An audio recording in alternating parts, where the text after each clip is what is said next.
The silent scream echoed to the empty hallways of the house as Emily pressed a pillow against her face, muffling the tears that could not be heard.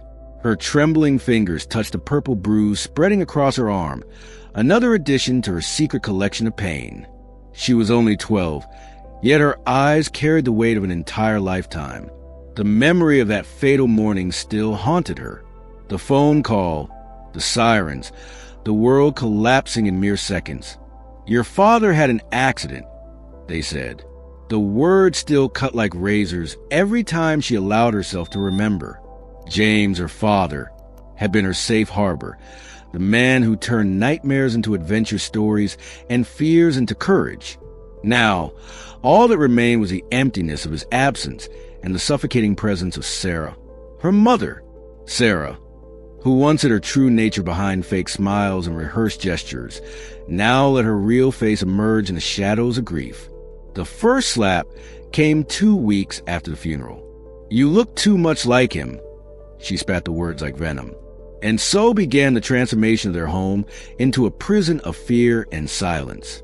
Emily learned the language of survival, how to cover bruises with the little makeup she found in the bathroom, how to smile at teachers while her body screamed in pain, how to swallow her cries when Sarah's fingers tightened in her hair. Each day was a new lesson in how to disappear, how to become invisible in her own home. But fate, in its mysterious dance, decided to intervene. One ordinary afternoon, as the shadows stretched across the walls, the doorbell rang. Standing at the doorstep, like a long-forgotten apparition, was Margaret, her paternal grandmother. The old woman's eyes, so much like James's, immediately noticed what Emily had tried so desperately to hide. "Oh, my God," Margaret whispered, her wrinkled hands gently touching her granddaughter's face, where a fresh bruise struggled to hide beneath a poorly applied layer of foundation. At that moment, something awakened in the woman's gaze, a fierce determination that Emily had only ever seen before in her father's eyes. What Emily didn't know, as she allowed herself to be wrapped in her grandmother's protective embrace, was that this encounter was only the beginning. Margaret had been kept away for years, pushed out of their lives by Sarah's lies and manipulations. But now, faced with undeniable evidence of abuse, she would not repeat the mistake of staying silent. The legal battle began quietly, like a storm forming on the horizon. Margaret mobilized lawyers, gathered evidence, and prepared to fight for custody of her granddaughter with every ounce of her strength. Meanwhile, Emily continued her daily dance of survival, unaware that her salvation was being woven in the halls of justice. But the universe had one last card to play, one revelation that would change everything. On the eve of the decisive hearing, as Sarah slept, Emily found her mother's phone left on the kitchen table. A notification flashed on the screen, and her heart stopped when she read the name. Tom, her father's best friend, the same man who had cried the loudest at the funeral, who had sworn to always be there to help the family.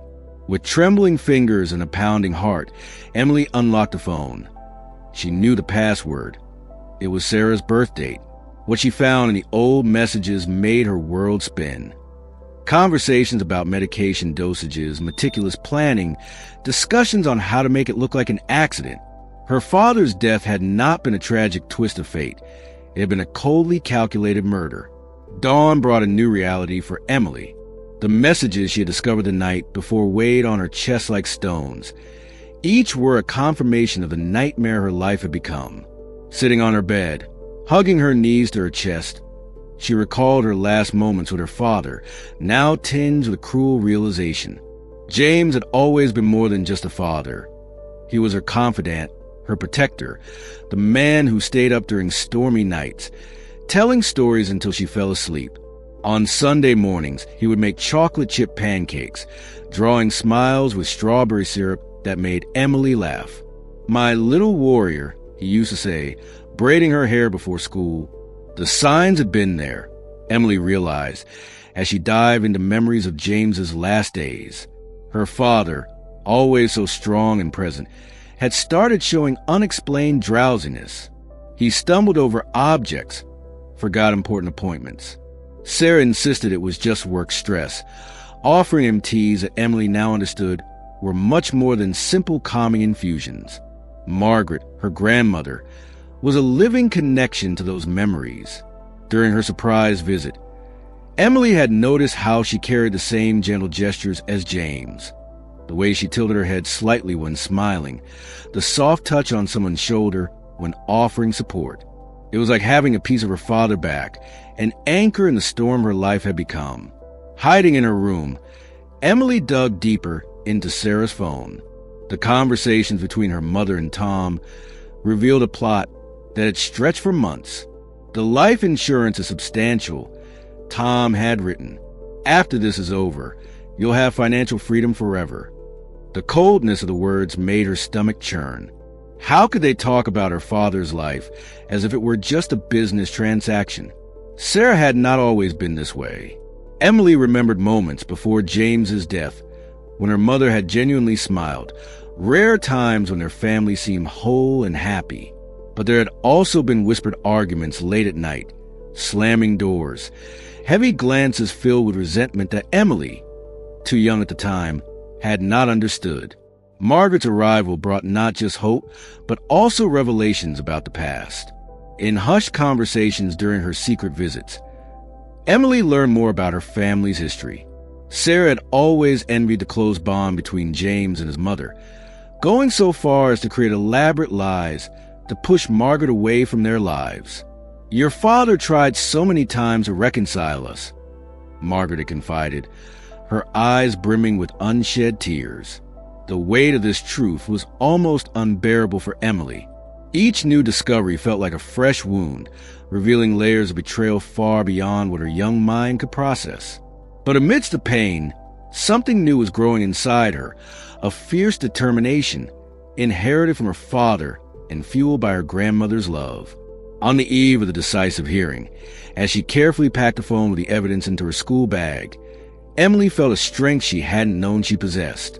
Her hands still trembled, her heart still pounded in her chest, but there was a growing certainty within her. The truth, no matter how painful, had to come out, not just for justice for her father, but for her own survival.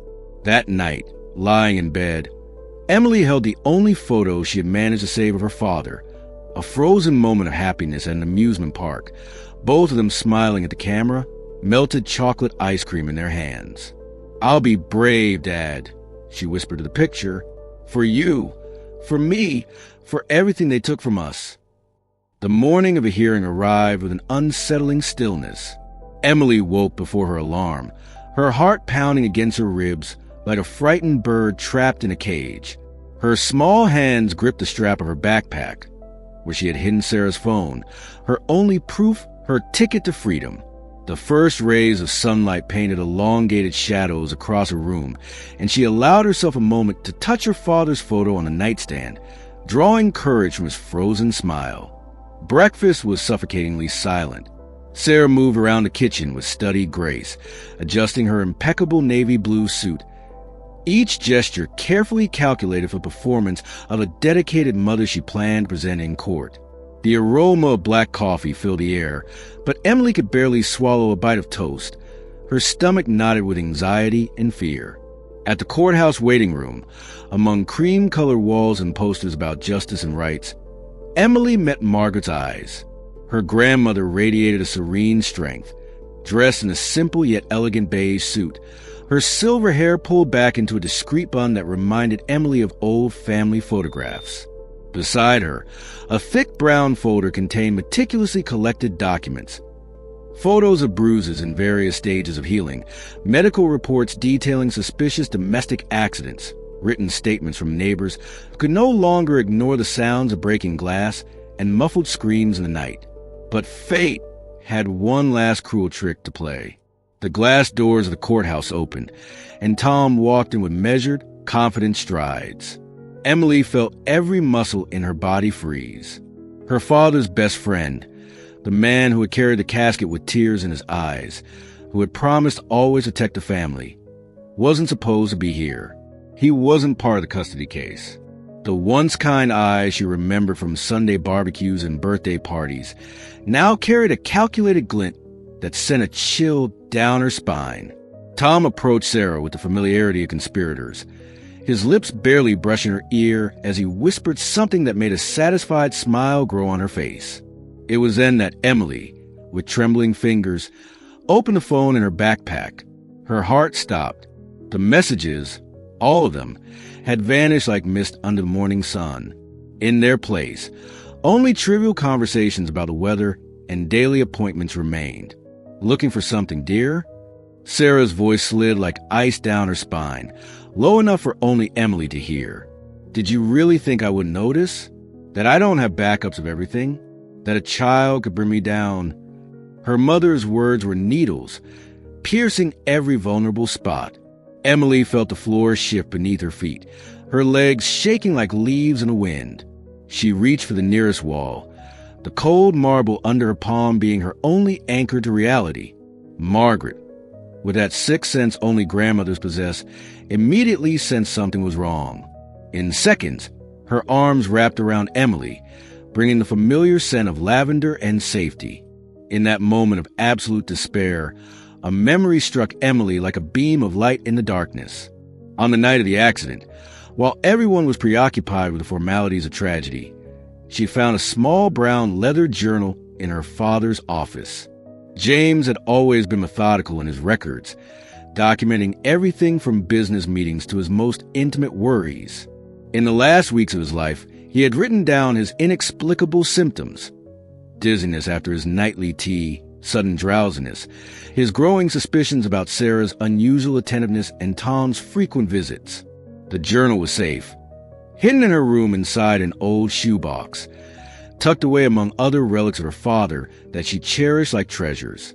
But there was more. Stapled to final pages was a letter addressed to James's personal lawyer, detailing his concerns about Sarah and Tom's suspicious behavior, including an unsuccessful attempt to alter his will without his consent. "Grandma," Emily whispered, her voice trembling but carrying a spark of hope. "We need a delay. There's something at home, something Dad left, something they never found." Margaret's eyes lit up with understanding. Within minutes, she was standing before the judge, her poised stance and firm voice requesting a brief postponement due to health reasons. Emily watched in awe as her grandmother, with all her dignity and years of wisdom, managed to buy them the precious hours they needed. Sarah and Tom walked out of the courtroom with victorious smiles on their lips, convinced they had erased all evidence against them. But they didn't know that, at that very moment, James's true voice was waiting to be heard, his final words preserved in ink and paper, ready to bring justice from beyond the grave. The drive back home had never felt so long. In the back seat of Margaret's car, Emily kept her hands clasped tightly in her lap, her fingers gripping each other until her knuckles turned white.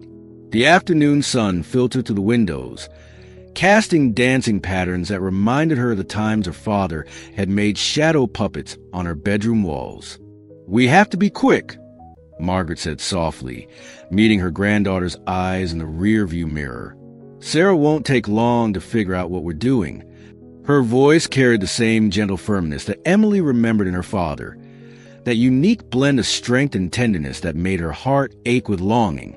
When they arrived, the house was silent, the kind of silence Emily knew all too well. It was the kind of quiet that preceded Sarah's worst storms. Moving carefully up the stairs, each creaking step warning of unseen dangers, Emily led her grandmother to her room. The space, once a refuge of colors and childhood dreams, now bore the weight of the fear Sarah had planted in every corner. Margaret stood by the door, keeping watch, while Emily knelt before her closet. Her hands shook as she pushed aside boxes and forgotten toys, searching for a specific old shoebox where she had hidden her most precious treasures. Her heart nearly stopped when her fingers touched the familiar cardboard. But fate had other plans. The sound of a car pulling up outside made them freeze. From a bedroom window, they saw Tom's car pulling up beside Sarah's. She had just arrived home. Emily felt ice flood her veins. They had anticipated her move. "Quickly, sweetheart," Margaret urged, her voice urgent yet controlled. "Just take what's essential." With trembling fingers, Emily opened the box. The journal was there, its faded brown cover holding the last words of her father. Beside it, the sealed letter to his lawyer, still intact. As her fingers brushed the envelope, a sudden memory surfaced. Her father, sitting in his office late at night, writing with intensity that now made perfect sense. He had known. Somehow, he had realized he was in danger. The sound of the front door opening downstairs made them hurry. Emily stuffed the journal and letter into Margaret's bag, along with the only photo she had of her father smiling at the amusement park. The rest of her treasures, drawings, notes, little keepsakes, had to be left behind, each one another small wound in her heart. "Emily?" Sarah's voice floated up the stairs, false sweetness dripping from every syllable. "Sweetheart, are you home?" Margaret gripped Emily's hand firmly, channeling silent courage. There was a second staircase, once used by the old housekeeper, leading to the back of the house. It was narrow and dark, but it was their only chance of escape. "This way," Emily whispered, leading her grandmother down the back hallway. Each step was a silent prayer, each breath a plea for protection. The sound of Sarah's heels clicking against the floor below marked an agonizing countdown. They reached the backyard just as they heard Tom's voice from upstairs. "Her room is empty, Sarah." The rage in his voice made Emily grip Margaret's hand even tighter. They ran through the side garden, where the rose bushes James had planted still bloomed, silent witnesses to a happier time. Margaret's car was only a few meters away, but it felt like an impossible distance to cross. "Emily!" Sarah's scream cut through the air like thunder, but they were already inside the car. Margaret turned the key in the ignition with a calmness only years of life could provide. As they drove away, Emily watched through the rearview mirror as her mother and Tom stood at the front door, their figures shrinking until they became nothing more than shadows in her memory. In the passenger seat, Emily clutched her father's journal against her chest. Inside those pages lay not just the truth about his death, but also the key to her freedom. The tears streaming down her face were no longer just a fear. There was also relief, hope, and a fierce determination to seek justice. Her father had died, but his love and protection lived on in every word he had left behind, in every carefully laid plan to keep her safe. And tomorrow in court, that love would finally bring justice.